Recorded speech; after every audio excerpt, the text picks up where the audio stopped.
राधे राधे दोस्तों, आपका मेरे चैनल सत्यम फैक्ट्स में आपका हार्दिक स्वागत है। आज है वट सावित्री पूजा का व्रत। तो बड़ पूजन अमावस्या या वट सावित्री पूजन व्रत, इसका महत्व। बड़ सावित्री व्रत जेठ माह की अमावस्या को होता है। इसमें त्रयोदशी से 3 दिन तक उपवास रखते हैं, हवन किया जाता है, बड़ की पूजा की जाती है। भीगे चने, कुमकुम, चावल, फूल, फल, दक्षिणा आदि चढ़ाकर कच्चा सूत बड़ को लपेटकर परिक्रमा की जाती है। बड़ के पत्ते के गहने बनाकर पहनने चाहिए। कल्पना निकाल कर कहानी सुननी चाहिए। तो दोस्तों, अब हम इसकी कथा सुनते हैं। मद्र देश के राजा अश्वपति के यहाँ पुत्री सावित्री का जन्म हुआ। सावित्री ने सत्यवान की कीर्ति सुन मन से उसे अपना पति मान लिया था। राजा ने भी हाँ भर दी। जब यह बात नारद जी को मालूम हुई, तब वे राजा अश्वपति से जाकर बोले, राजन, सत्यवान गुण संपन्न व धर्मात्मा अवश्य है, लेकिन वह अल्पायु है। केवल 1 वर्ष के बाद ही उनकी मृत्यु हो जाएगी। नारद की बात सुनकर राजा अश्वपति उदास हो गए। विचार करके सारी बात अपनी पुत्री सावित्री को कह सुनाई, पर सावित्री नहीं मानी। विवाह करवाना पड़ा। सावित्री ने नारद जी से सत्यवान की मृत्यु का समय मालूम कर लिया। सावित्री के सास ससुर नेत्रहीन थे। सावित्री ने ससुराल पहुंचते ही सास ससुर की सेवा करना शुरू कर दिया।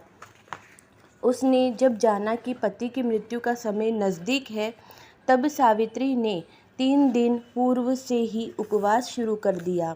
मृत्यु के दिन नित्य ही की भांति सत्यवान लकड़ी काटने जाने लगा। तब सावित्री भी सास ससुर की आज्ञा से सत्यवान के साथ चली गई। सावित्री जंगल में जाकर लकड़ी काटने लगी। सत्यवान एक पेड़ की छांव में सो गया। वहां सांप ने सत्यवान को काट लिया। सावित्री पति को गोद में लेकर रोने लगी। इतने में उधर से शंकर जी व पार्वती जी निकले। सावित्री ने उनके पैर पकड़ लिए और कहा कि आप मेरे पति को जीवित कर दो। तब उन्होंने कहा, आज बड़ पूजा की अमावस्या है, तू बड़ की पूजा कर, तेरा पति जीवित हो जाएगा। बड़ के पत्तों के गहने बनाकर वो हीरे मोती के हो जाएंगे। तब सावित्री ने बड़ की पूजा की। तभी धर्मराज के दूत सावित्री के पति को ले जाने के लिए आए। उसको देवी विधान सुनाया। उसकी निष्ठा और पति प्रेम को देखकर उन्होंने सावित्री को वर मांगने को कहा।